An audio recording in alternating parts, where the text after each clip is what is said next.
Everybody. Warmest possible welcome to our Robert Grosseteste celebration today at the university that is named after him. It's great to see everybody here with us today. By my calculation, it is 763 years ago tomorrow that Robert Grosseteste passed away, and it's wonderful to see so many people here with us today to remember that and to remember the great man. It gives me enormous pleasure to introduce Dr. Giles Gasper from Durham University to give our Robert Grosseteste Day Lecture today. Giles is not only a wonderful medievalist and historian, he is also an extremely brave academic.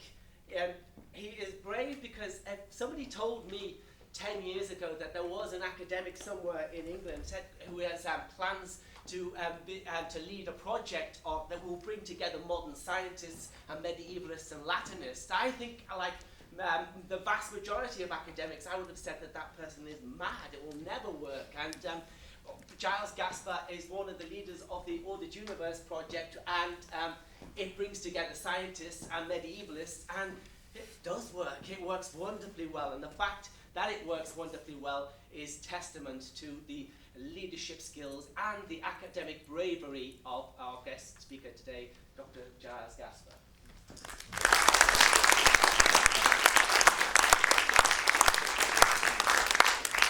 Thank you very much indeed, Jack. And there were indeed quite a few people that thought it was rather mad. And in some senses it is a bit, and it needs to be. It's a great privilege to be back in Bishop Grosseteste University, and wonderful to give a paper at a place where he is literally a household name. That's not always the case when you give talks on Grosseteste. So I'm going to talk today about one of the most recent treatises from Grosseteste's scientific oeuvre that the Ordered Universe project has been looking at. I'll say a little bit about the project a bit later. But this is the treatise on the generation of sound. So, here we go. God said, "Be light made.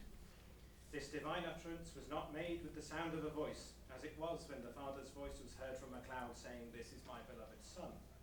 It would have been pointless for there to be an inaudible sound when there was no bodily ear to hear the sound." The second quotation. "That word brought it about that the power which there had been from the beginning should burst out in act in the times that followed. The whole thing was brought about by the speaking of the eternal word, the whole thing, that is, the moving power and its being impressed, and the actual and continuing movement that comes from that power that was impressed." So these two extracts come from Robert Grosseteste's majestic commentary on the 6 days of creation, his Hexameron, and concern the creation of light and the gathering of the waters to allow dry land to appear. The association of voice, and by extension sound, with light, the essential role of corporeity in human perception and knowledge, and the notion and question of motive power are themes which occur across a wide range of Grosseteste's writings and represent some of his most considered intellectual interests.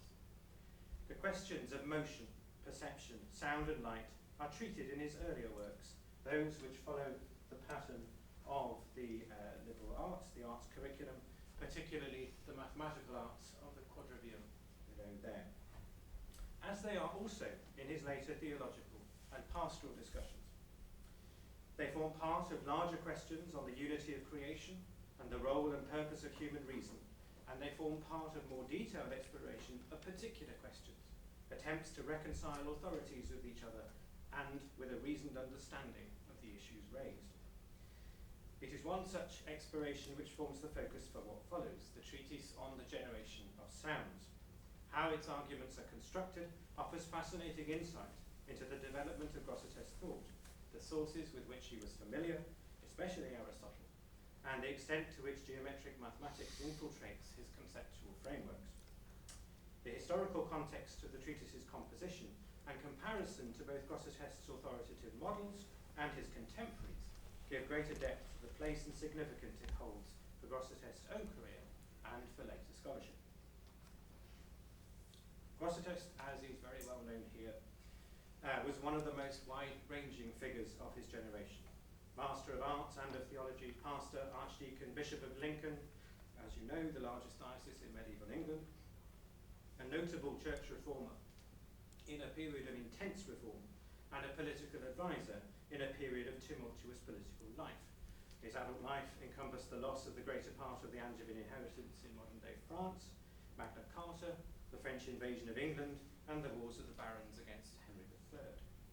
If, for 16th century English Protestants, Grosseteste was perhaps the first blush of Reformation, if not the morning star, fiercely critical of the papal curia, and later, through no fault of his own, influential on John Wycliffe, Grosseteste was, for their 19th century inheritors, a significant actor in the foundation of Parliament, as potential and alleged mentor to Simon de Montfort.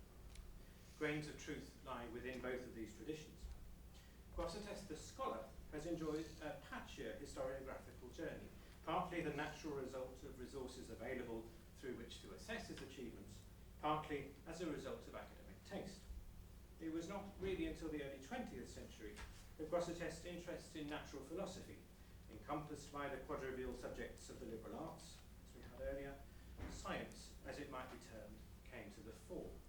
The pioneering work of Ludwig Bauer in the years just before and after the First World War led to the formative place given to Grosseteste by Alistair Crombie in the development of the Western scientific method just after the Second World War. That Crombie's position overstated the evidence was made plain almost immediately. The thesis nevertheless remained, and to some extent remains, current in more popular literature on the history of science. There are many other issues facing a modern assessment of Grosseteste's quadrivial scientific writings. Contested views on their chronology, views themselves dependent on how his life and career are reconstructed, and these on the basis of limited evidence, as is not uncommon for pre-modern history.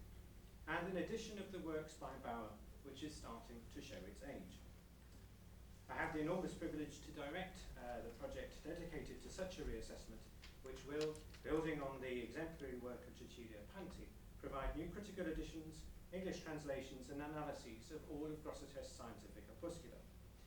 These deal with a range of natural phenomena: sound, colour, light, the nature of place, the elements, comets, and astrology, alchemy, and astronomy, all hyphenated. The Ordered Universe project, however, works as a unique collaboration between modern scientists and medievalists, as Jack was saying. Grosseteste operates with a sophisticated geometrical mathematics, and, though the understanding may be different to the modern day, deals with phenomena that are constant and questions that are similar. This interdisciplinary approach brings considerable value to the interpretative exercise, deepening and enriching the context and implications of the texts. It also emphasizes a history of science and of science in culture that, in a European context, goes well before the 17th century. One of the fundamental questions that arises is of what medieval science consists and its relation to other cultural expressions of engagement with the natural world.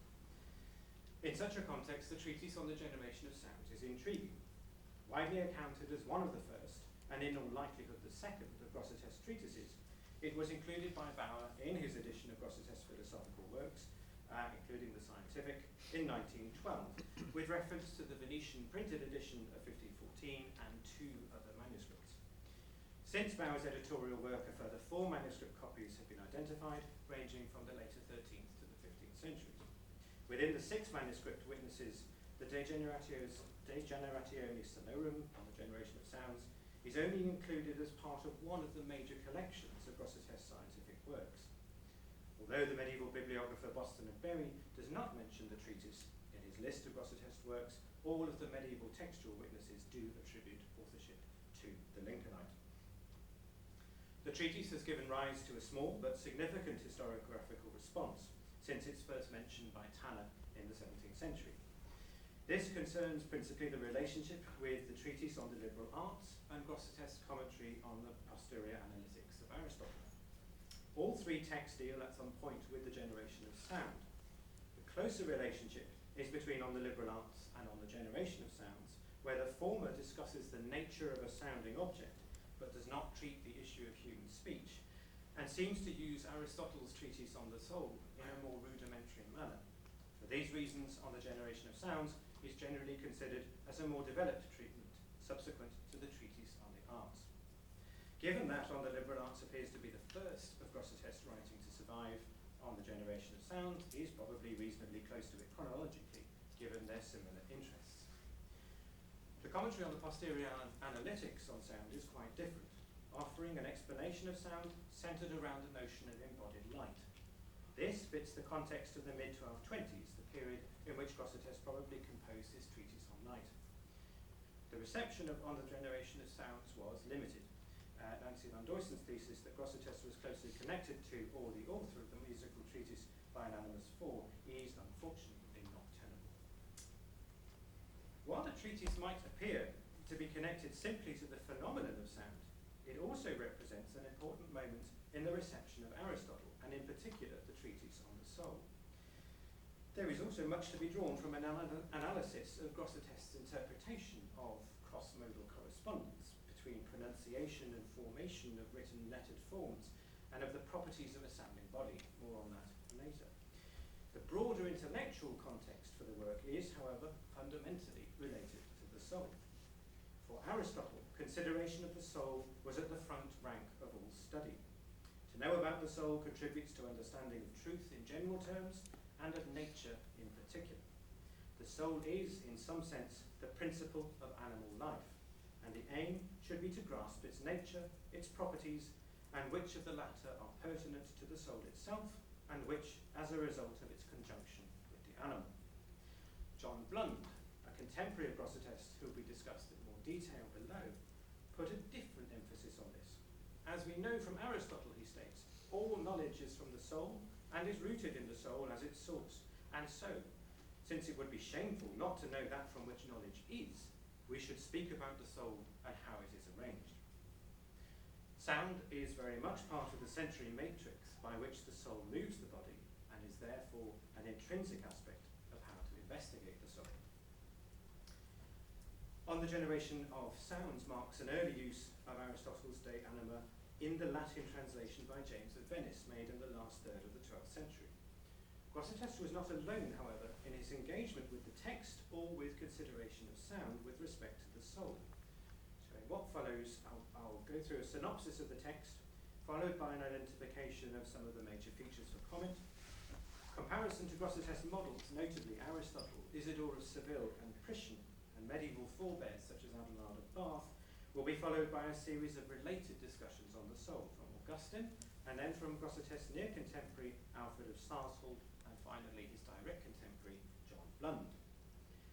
At the end, the dating of the treatise and the historical circumstances that can be adduced for its place of composition will be raised.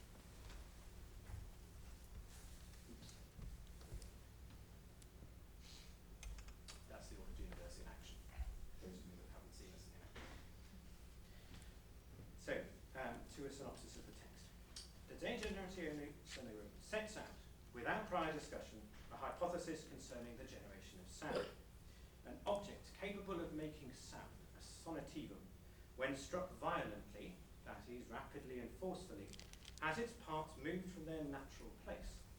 The nature of that sounding object tries to bring these parts back to their original position, but in so doing, the parts move beyond that position, and the repeated oscillating motion creates a sequence of alternate extension and contraction of the longitudinal and latitudinal diameters of the innermost parts. With me so far? These movements set up a vibration which, Grosseteste states, is evident to sight and touch. The vibration moves the air and thereby reaches the ear. The sensation of hearing is generated as a result. What the first mover of the parts of the sounding object, the sonativum, is then discussed. Grosseteste concludes that it must be a soul, since the nature of an object cannot be the first principle of such a movement. Since such movement is occasional, that is to say not continuous, it must be a voluntary motion from a sentient force, i.e. not one that is vegetative. To identify the force as sentient necessarily means that there must be a prior mental image or apprehension of the motion, because that's how sense perception operates. Grosseteste is able then to move to the statement that a sound formed by a primary motive force in which there is a mental image is a voice. The treatise then moves to consider the phonetic application of the generation and perception of sound, using the example of vocal production related to vowels. Here, Grosseteste explores the shaping of voice within the body and the relationship to that shape to the lettered form as written down. 5 vowels with 5 different motions are outlined: I, O, E, V or U, and A. Grosseteste also makes the assertion that the shaping of physical sound production and letter formation is the same in Arabic, Greek, Latin, and Hebrew, though it isn't in fact the case for Arabic, but it's just about the case for Hebrew. The differences between vowel sounds and consonant sounds form the final section of the treatise, with deliberate resonance to the description of the generation of sound that forms the first part. Consonants form a single composite motion from the inclinations of breath and the instruments of speech. These conflicting inclinations create motion away from the natural motion of each constituent part. Although, since the inclination of things towards their natural motion is constant, this natural motion becomes dominant. In this way, the vowel is the motive force of the consonant, pushing the consonantal sound violently, giving shape and form to the motion. This, Grosseteste states, is how to read the statement of Priscian that vowels are like souls and consonants like bodies. Consonant has no being unless through a vowel sound. The issue of multiple production of letters within a syllable is discussed in terms that stress the unity of a composite motion and brings the treatise to a close. Okay, fascinating, isn't it? Vowels and consonants. But it is fascinating. Grosseteste in this one provides a focused discussion of the treatise, and although the beginning and the end seem at first sight to be on the abrupt side, they are directed, as ever with Grosseteste, to a single question. Namely, in this case, how motive force is produced, how the soul moves the body. The focus is a hallmark of Grosseteste's scientific investigations. On the liberal arts, for example, asks what the purpose of the arts subject is, and more pertinently, how they act to correct human error. The treatises on differences in the way place is described, on the 6 differences, that's up, down, left, right, front and back, debates a seeming contradiction between statements on this subject by Aristotle in his Physics and his On the Heavens. The question of the soul and perception and the relation to movement of the body is related to a further theme, however, namely the unity of internal and external word. What is formulated inside the body represents and helps to shape what human beings experience outside in the world. With respect to the middle section of the treatise, our scientific team, especially David Howard, Tom Cleese sitting in the audience, Clive Sivia, Brian Tunner also in the audience, Hannah Smithson and Joshua Harvey, have tested some of Grosseteste's statements on sound production and the relationship of shapes to sounds, that's cross-modal correspondence. With comparison to modern fMRI scans of the vocal tract, the image on your right,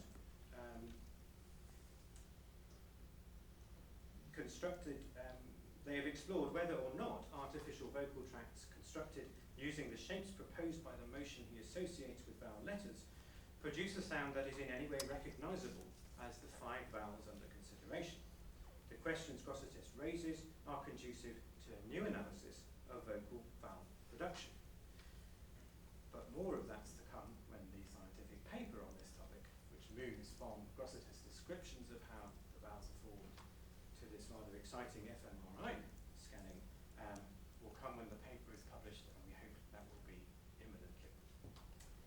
So I'm not going to talk any more about the science, but the scientists are here for questions, and if you have questions on that particular topic afterwards. A further feature of the text is the way in which Grosseteste analyses and applies his sources. Aristotle is used, but quite particularly, and by way of explaining and uniting the positions adopted by Isidore on the formation and articulation of lettered forms, on the one hand, and by Priscian on voice being a sound produced by an animate being with imagination, on the other. The Aristotelian text is then used to bridge the 2 positions. Grosseteste's own scientific imagination appears to be the element that unites these rather disparate influences into a coherent argument. So, to some of the models. Grosseteste's treatise follows the basic structure of Aristotle's De Anima, Book 2, Chapter 8, notably in the movement from sound to voice, which Aristotle follows through. Aristotle has longer discussion of different materials in the production of sound. Bronze is better The violent striking of the body that produces sound is also accompanied in Aristotle by extended comparison to the behaviour of light, which he examined in the previous chapter as the first of the senses to be dissected. Light and sight are held against sound and hearing, with this discussion shifting from metaphors of perception, that is, how sound itself reveals distinctions between sounding bodies, to voice. Aristotle's definitions: voice is a kind of sound characteristic of what has soul in it, and voice is the sound made by an animal, and that with a special instrument, are important and are taken up by Grosseteste. That Grosseteste was using the translation of the De Anima made by James of Venice emerges clearly in the vocabulary deployed. Grosseteste uses the word sonativum to describe the body that produces sound, a term which occurs probably for the first time in James's translation. Grosseteste here, in this treatise, correctly identifies the sonativum as the body, rather than the oscillation produced. The second interpretation he uses in the earlier treatise on the liberal arts. And this is the factor that makes us think that this is a more thorough reading of this source, although the misidentification is easy enough to make on a first reading of the translation. James of Venice was a significant figure in the early translation of Aristotle, operating, as his name suggests, from Venice and also Constantinople, and directly from Greek into Latin. He was not to that extent part of the contemporary translation movement in Toledo, which dwelt with the Arabic translation of Aristotle and earlier medieval Islamic commentary on his natural philosophy. James made a translation of the Posterior Analytics and of a considerable number of other works, including the Sophistici Elenchi, in addition to the physics, on the soul, on memory, on longitude, metaphysics, on breathing, on death, on youth, and on understanding, which is an anonymous introduction to the physics. James was also present at the 1136 debate in Constantinople between Latin and Greek theologians on the procession of the Holy Spirit. Grosseteste's use of Aristotle is on the one hand straightforward to establish, and a further element in the reception of James's translations, used, for example, in attenuated ways by John Salisbury in the generation before. On the other hand, Grosseteste never identifies his source explicitly, which is potentially of interest. While Grosseteste conforms to medieval intellectual norms in not giving references to all his sources, which is a very modern predilection, he does, on the whole, indicate his major sources. In this treatise, he is explicit about his reliance on Isidore and Priscian. They're both named. Why Aristotle is not is something to which we'll return. So, as stated, one of the major sources acknowledged by Grosseteste is the 7th century Bishop of Seville, Isidore. In particular, Grosseteste draws on the first book of the Etymologies, concerned with grammar, in which Isidore describes the construction and meaning of Latin letters. Letter in Isidore refers both to the written symbol and to the spoken sound. Isidore's influence probably lies behind the description of the different movements forming written and sounded letters. Indeed, he says, nations assigned the names of the letters from the sounds in their own languages, when the sounds of the mouth were noted and distinguished. After they paid attention to these sounds, they imposed both names and shapes on them. The shapes they formed partly by whim and partly from the sound of the letters. For instance, I and O, the first one is thin, as it were a slender twig, and the other a fat sound, thus a full shape. However, Isidore is especially prominent in the definition in the second half of the treatise of vowels and consonants, semivowels and mutes. The final part of the treatise comments on Priscian's institutes. Priscian, who flourished at the turn of the 6th century, was a grammarian whose works formed the mainstay for study of grammar in the Latin arts tradition. A resurgence of interest in the institutes took place in the mid-12th century, which Grosseteste is inheriting, I think, with the Summa Super Priscianum of about 1150 by Petrus Helias. Petrus was a native of Poitiers, dean and philosopher in profane sciences, and prominent by 1142 to 43, according to the Metamorphoses Goliae. He studied under Thierry of Chartres and taught in Paris, including amongst his students John of Salisbury and the Crusader William of Tyre, and was recalled by the latter as an exceptional teacher of the liberal arts. Petrus, who died in 1166, provided in the grammatical summa a complete updating of Priscian's texts, ensuring their relevance and longevity within medieval curricula for As a Master of Arts, Grosseteste would have been familiar with the major development in grammar, even if in his treatise on the liberal arts he doesn't spend very much time on the subject. A contemporary of Petrus Helias, active in a rather different field, was Adelard of Bar, whose influence on Grosseteste in astronomy and astrology and mathematics can be argued quite persuasively. Here, however, Adelard serves as a contrast to the discussion of sound put forward by Grosseteste. In Adelard's Questions on Natural Science, composed in about 1137, he addresses the question of how the senses can be understood, a very difficult question, as he states. Hearing is discussed with a debate about Boethius' definition of sound. As Adelard's interlocutor, his nephew, asks, but Boethius explains his opinion in the music in this way: since sound is made up of air, but air is a body, and one and the same body taken on its own cannot be complete in different places at the same time, thus the same sound cannot be simultaneously heard in the ears of different men. The explanation given by Boethius, repeated by Adelard's nephew, is that air is formed by the mouth of the speaker, is pushed forward by the tongue, and then shapes the air closest to it with the same form. The second parcel of air passes the same shape onto a third parcel, and so on. Hearing is therefore made up of similar parcels of air, rather than everyone hearing the same body of air. Quite a different question to Grosseteste, and indicative of the change in sources available. However, the question of sense perception and the soul remains constant. So, to turn now to other treatments of the soul, and then other treatments particularly and specifically of Aristotle's De Anima. The first comparison takes us back a bit to Augustine, by way of thinking about the breadth of sources to Grosseteste, but also to underline the distinction between treatment of the subject from a more strictly theological point of view and that of the arts curriculum. Augustine is in fact thoroughly confusing on the question of the soul.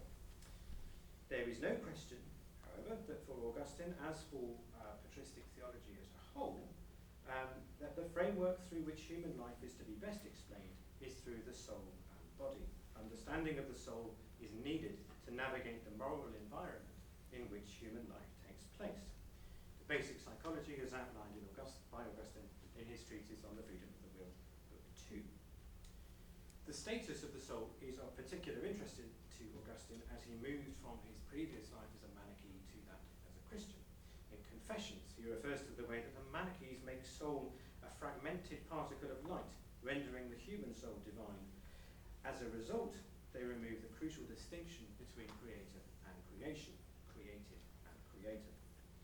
Confessions as a whole represents precisely the importance of such a distinction and how its consequences play out in a fallen world. The whole work can be interpreted legitimately as an extended example of how a soul can rescue itself through God's agency. Anselm of Canterbury's Proslogium, written in the later 1070s, uses the same model to similar ends, although by way more of an everyman experience and replete with the personal details that Augustine gives. The search for unity in the soul is, for Augustine, fulfilled ultimately with God. On the soul's origins, Augustine is much less clear.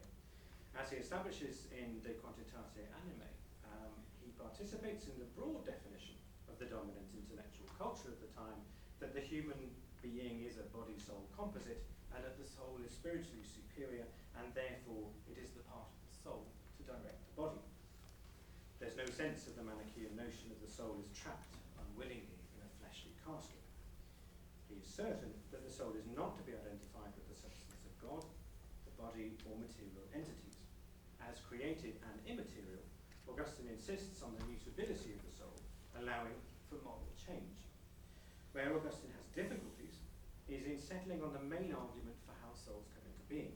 4 or 5 approaches are explored at various times in his life. I've listed them there. The first one, where the soul is sent to administer the body.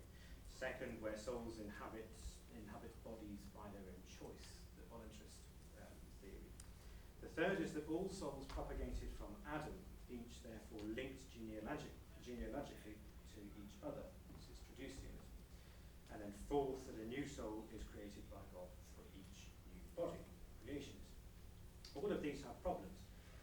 For example, some of them, particularly 1 and 2, presuppose the pre-existence of sin, and Augustine was antipathetic to traditionalism and creationism, the latter associated especially with Pelagianism and therefore a big no-no. A fifth alternative thesis is, Adam rated, that God created only one soul, that of Adam, and subsequent human souls are not merely genealogical offshoots, but they are actually identical to Adam's soul prior to assuming their own individual particularized lives. That's particularly in City of God, Book 13. None of these difficulties were resolved, and Augustine was still pondering the issue in his book of reflections and corrections on his thought, the Retractiones. These difficulties were echoed by Anselm of Canterbury, who at the end of his life in 1109 confronted the issue. Anselm is presented by his chief remembrance, Iadla, as strong in spirit but progressively weaker in the flesh, and if not reluctant to heed his celestial summons, conscious of the fact that he had unfinished theological business. His last words, as presented by Iadla, were in response to a monk commenting on the likelihood of his imminent departure to the Easter court of your Lord. Anselm replies, "Indeed, if his will is set on this, I shall gladly obey it.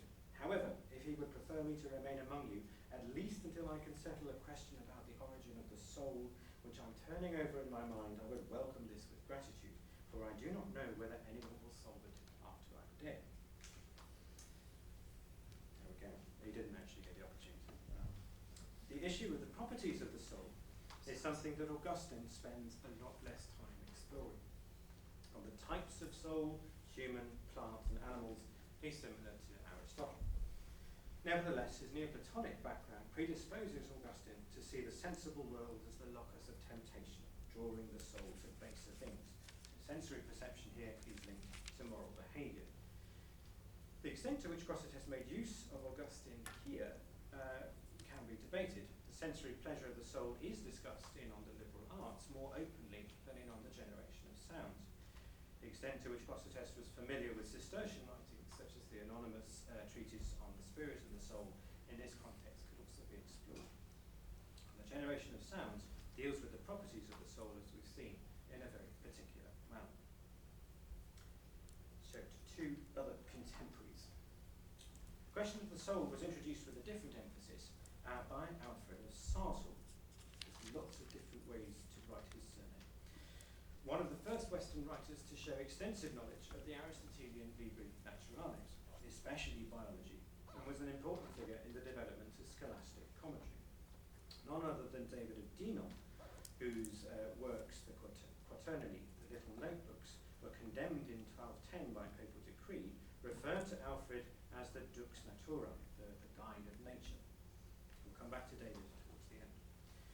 Although Roger Bacon was uncomplimentary about Alfred's translations, this is an assessment which Bacon replied liberally to other scholars, Grosseteste being one of the few exceptions, and it did not prevent Bacon from making extensive use of Alfred's works. Little is known about Alfred's life. He seems to have been active between 1176 and 1217. He dedicated his translation of the putatively Aristotelian De Plantis to Roger of Hereford, whose first datable work, the treatise on time reckoning, the Compotus, includes an astronomical calculation for the year 1176. Alfred dedicated his treatise on the motions of the heart, the De Motu Cordis, to Alexander Neckham, who died in 1217. The dedication specifies Alexander as master, which may allow some more specific speculation, since Neckham became abbot of the Augustinian community at Cirencester in 1113, dying in Worcester and buried at the monastic cathedral there in 1217. So that would give us a rough basis for the flourishing of Alfred's works. On the basis of these dates, Alfred represents an older generation of Grosseteste, overlapping with his earlier career, especially in the field of the arts. Alfred spent a good deal of time in Spain, probably in Toledo, and gives the name of his master there as Salomon Aben-Razi, a Jew, he says, of great renown. That he had some connection to Roger of Hereford is certain. Whether he was associated any further with the city or its denizens is more difficult to establish. Alfred's English base seems eventually to have been Lichfield. Charter of 1220 strongly suggests that he was a canon of the cathedral. Alfred's works are much more readily identifiable and very interesting. A translation of Avicenna's treatise on stones, which was known as the De Mineralibus, the translation of the Pseudo-Aristotelian De Plantis, which is in fact by Nicholas of Damascus, a peripatetic at the court of Herod the Great. His commentary on Aristotle's Meteora, to which the De Minerabilis was appended as the final 3 chapters, commentary on the treatise on plants, and the De Motu Cordis, and he may also have composed a commentary on Aristotle's Generation and Corruption, which doesn't survive. And this order of the works probably reflects their order of composition.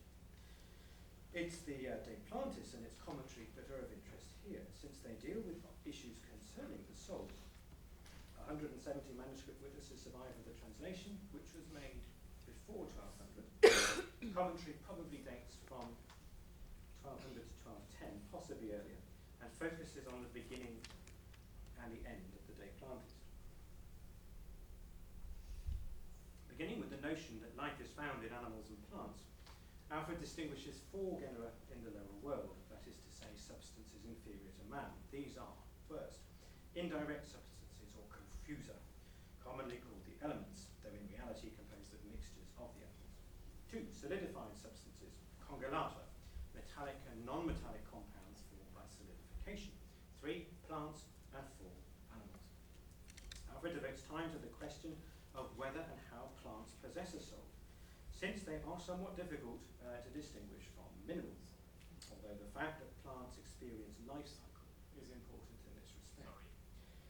Moreover, plants seem, according to the De Plantis at least, to experience sadness at the weakness of the sun in winter, which indicates a capacity for, so they drop their leaves, which indicates a capacity for desire and pleasure, despite the fact that plants lack sensation. While plants grow, they do not experience hunger, and Alfred goes on to discuss the climactic conditions which favour plant development, identifying 4 types of plant: trees, bushes, herbs and vegetables, and the medlar as an example of a particularly well-balanced tree. I think psychologically and physically. Alfred's interest in the soul is, in this context, particularly focused on the vegetative soul, as distinct from the sensitive and rational. The centrality of consideration of the soul for understanding of the natural world is underlined in this consideration of plants, and the number of manuscript witnesses indicates how popular and dominant Alfred's translation was in the 13th century. It's striking that Alfred should have been active within some of the milieu with which Grosseteste was also familiar in the late 12th and early 13th century. Striking, too, is the engagement with Avicenna. A similar state of affairs exists for another contemporary figure, John Lund, described in 1232 by Henry of Avranches as the first man to investigate deeply the books of Aristotle when the Arabs had recently handed them over to the Latins, and the man who lectured on Aristotle first and with the most renown in both Oxford and Paris. Still relatively little is known about Lund, who was born in about 1175 and died in 1248. He was extremely important to the history of the reception of Aristotle in Paris, providing in his treatise on the soul a major component of the documentary record for the first teaching of natural philosophy in the city and the university. Lund seems to have taught arts at Paris between about 1200 and 1205, and then at Oxford at some time around 1207 and 1209. He then seems to have returned to Paris during the period of the papal interdict over England in the reign of John, that's 1208 to 1214, and during the period of the suspension of studies at Oxford in 1209-1214, when the clerics were all suspended because of various murders. He was subsequently regent in theology at Paris for just over a decade, before returning to Oxford to teach theology in 1229, which is at almost exactly the same point that Grosseteste was appointed as regent master to the Oxford Franciscans. It's to the first period at Paris that his treatise on the soul dates. It relies far more on what Lund regarded as Avicenna's commentary on Aristotle's treatise of the same name, translated by Dominicus Gundisalinus in Toledo in the second half of the 12th century, than on Aristotle himself, and as such offers a different series of questions and analyses to Grosseteste. At the outset, a sharper differentiation is drawn by Lund between the disciplinary modes in which the soul can and should be investigated. The notion of subalternation, the use of one body of knowledge to inform another, also espoused by Gundisalinus, is introduced in a discussion of whether the soul is better investigated by the metaphysician or the natural philosopher. insofar as the soul vivifies the body and is, as a result, its perfection, it is properly the subject of the natural philosopher, since the soul is considered here within the context of nature. However, insofar as the soul is a being that comes from creation and not nature, it is the proper subject for the metaphysician. Both subjects then contribute to the understanding of the soul, a sharing process which Blund illustrates with the analogy of a triangle. As a quantity, it pertains to geometry; as a quality, it does not. Beyond metaphysics and natural philosophy, Blund is clear that the role of the theologian in the investigation of the soul is limited, and it's interesting to hold Augustine and those earlier comments on Augustine in our minds here. It is the task of the theologian to investigate the way in which the soul obtains or loses merit, and what leads to salvation and what to punishment. It is not his task to inquire into what the soul is, and in which category it lies, nor how it is infused in the body. What follows for Blund is a detailed and wide-ranging discussion of the soul. It's really quite a long treatise, drawing very heavily on Avicenna, and a more corporeal, even medically orientated emphasis. In the section on sound and hearing, this tendency emerges early on. Blund quotes Avicenna as stating that hearing is a power located in an extended nerve so as to grasp the form of what comes to it from a disturbance of the air, which is compressed in a violent compression between what strikes and what is struck. Sound is the coming together of bodies and the action emanating from a striking together in the air. The notion of something incorporeal, the soul, being acted upon by something corporeal, sound, and that motion is a key part in this process of sensory perception, is addressed. Blund makes no movement, however, to human voice as the instantiation of sound. How sound is perceived as pleasurable forms Blund's more immediate interest. Okay, final section. The comparisons with other treatments of the soul, its direction of the body, and the reception of Aristotle's views mediated through Avicenna and other authors serve, I think, to sharpen the analysis of Grosseteste's own treatment. They are of some help too in starting to build a picture of when Grosseteste wrote his treatise on sound and where. Dating and placing Grosseteste is a vexed, complex question to which definite answers are not readily forthcoming. Grosseteste's early career is difficult to trace, as is not uncommon with pre-modern historical figures, indeed, all of the figures that we've considered today. Matters are more complicated when trying to establish the course of Grosseteste's life with references to his works, or the alternative, and not always complementary approach, to establish his works by reference to his life. A distinguished scholarly tradition on Grosseteste presents contested views on the chronology of his earlier scientific works, mostly, as we've seen, connected to the mathematical arts, which are themselves dependent on how his life and career are to be reconstructed.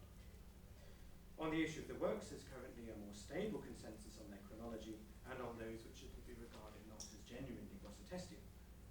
The chronology is elaborated particularly by Cecilia Panti, who's a member of the Audit Universe team, places the scientific works, including the larger scale commentaries on posterior analytics and the unfinished commentary on physics, in the first 30 years of Grosseteste's writing career, from about 1195 to about 1128. These fit, the subjects fit into the curriculum of the arts, which would be the normal formative tradition for medieval higher education.